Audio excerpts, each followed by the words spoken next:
A reading of the Christmas truce of World War I.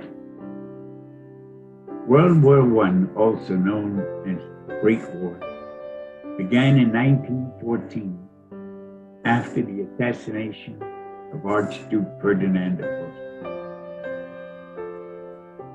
His murder became the catalyst for a war that spread throughout Europe and lasted until 1918. But on Christmas Eve of 1914, 5 months after the war began, Christmas miracle happened on parts of the front line. An unofficial truce was formed between the soldiers who were fighting each other. The weather on the front was miserable for days. Soaking rain turned to frost. The ground was muddy and cold.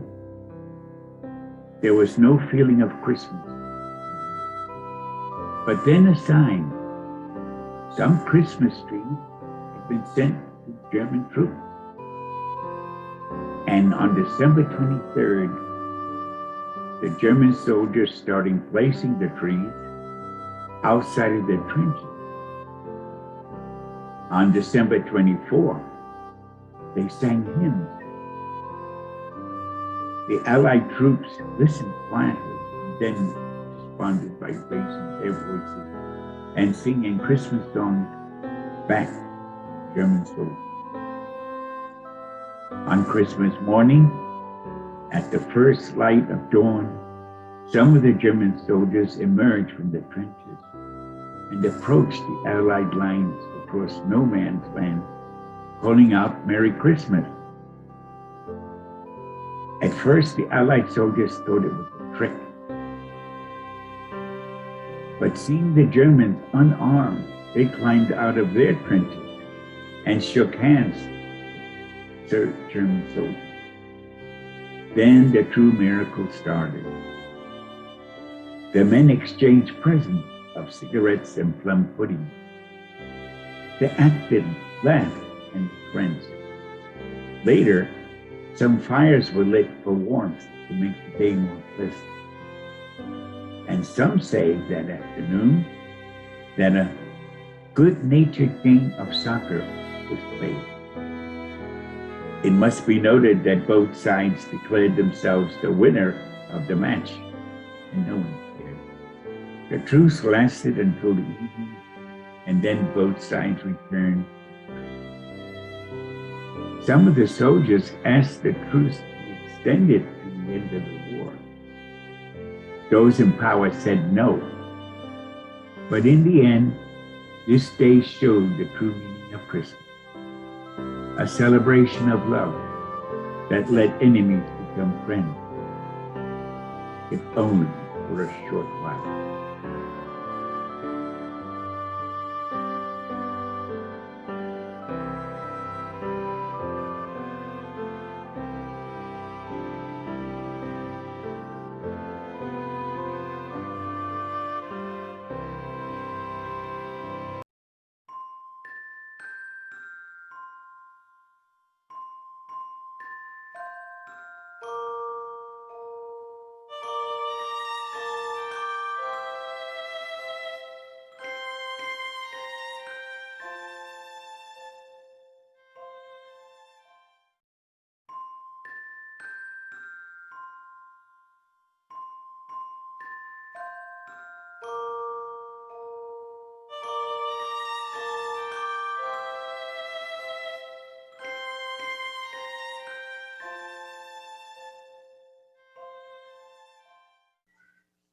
The ghost of Christmas yet to come conveyed to Scrooge a different time.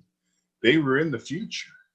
Spirit never spoke, but went straight to the end of the lane, a churchyard overrun by grass and weeds, the growth of vegetation's death, not life, choked up with too much burying. Here then, a wretched man, whose name he now had to learn, lay beneath the ground.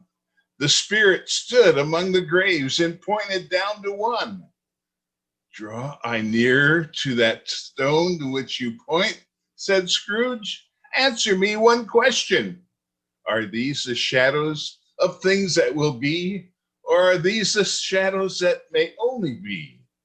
Scrooge crept towards the grave, trembling as he went, and following the pointed finger, read upon the stone of the neglected grave of his own name, Ebenezer Scrooge. Good spirit, I'm not the man I was. Pity me. Assure me that I may yet change these shadows. I will live in the past, the present, and the future. The spirits of all three shall strive within me. I will not shut out the lessons that they teach. I will honor Christmas in my heart and try to keep it all year. And with that promise, Scrooge awoke in his own bedchamber. Scrooge was better than his word. He did it all, and infinitely more. To Tiny Tim, who did not die, he was a second father. He became a good friend, as good a master, and as good a man as the good old city knew, or any other good old city, town, or borough in the good old world. Some people laughed to see the alteration in him, but he let them laugh and little heeded them, for he was wise enough to know that nothing ever happened on this globe for good, at which some people did not have their fill of laughter in the outset. And knowing that such as these would be blind anyway, he thought it quite well that they should wrinkle up their eyes in grins, as have the malady in less attractive forms. His own heart laughed, and that was quite enough for him. He had no further intercourse with the spirits, but lived upon the total abstinence principle ever afterwards. It was always said of him that he knew how to keep Christmas well, as many alive possess the knowledge. May that be truly said of us all. And as Tiny Tim observed, God bless us, everyone.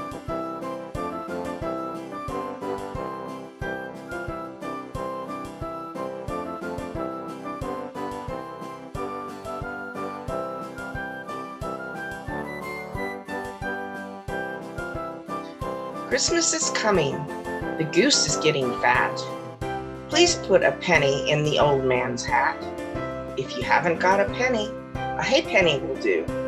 If you haven't got a halfpenny, then God bless you.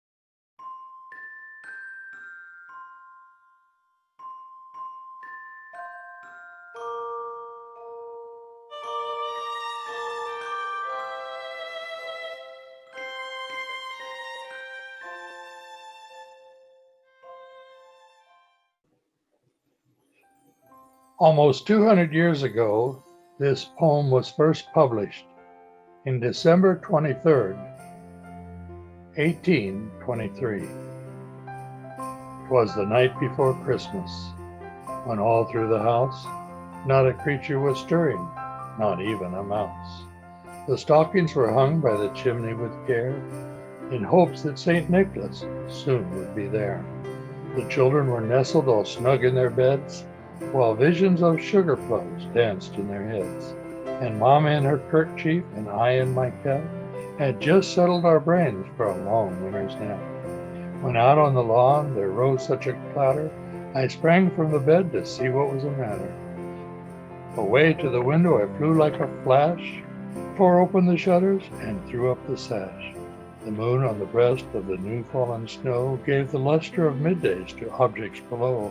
When what to my wandering eye should appear but a miniature sleigh and 8 tiny reindeer, with a little old driver so lively and quick, I knew in a moment it must be St. Nick.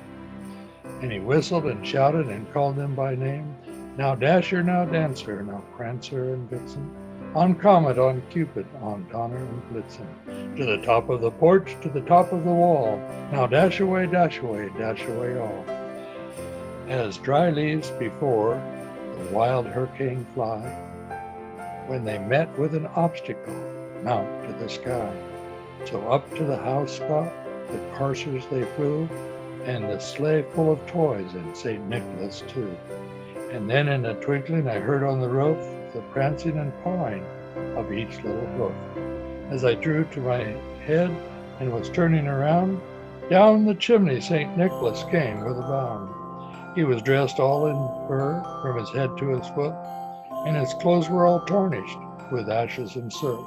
A bundle of toys was slung on his back, and he looked like a peddler just opening his pack. His eyes, how they twinkled, his dimples, how merry. His cheeks were all rosy, his nose like a cherry. His droll little mouth was drawn up like a bow, and the beard of his chin was as white as snow. The stump of the pipe he held tight in his teeth, and the smoke it encircled his head like a wreath. He had a broad face and a little round belly that shook when he laughed like a bowl full of jelly. He was chubby and plump, a right jolly old elf, and I laughed when I saw him in spite of myself. A twinkle of his eyes and a twist of his head soon gave me to know I had nothing to dread. He spoke not a word, but went straight to his work, and filled all the stockings, then turned with a jerk, and laying his finger aside of his nose, and giving a nod, up the chimney he rose. He sprang to his sleigh, to his team gave a whistle, and away they all flew like the dawn of a thistle. But I heard him exclaim, or he drove out of sight, Merry Christmas to all, and to all a good night.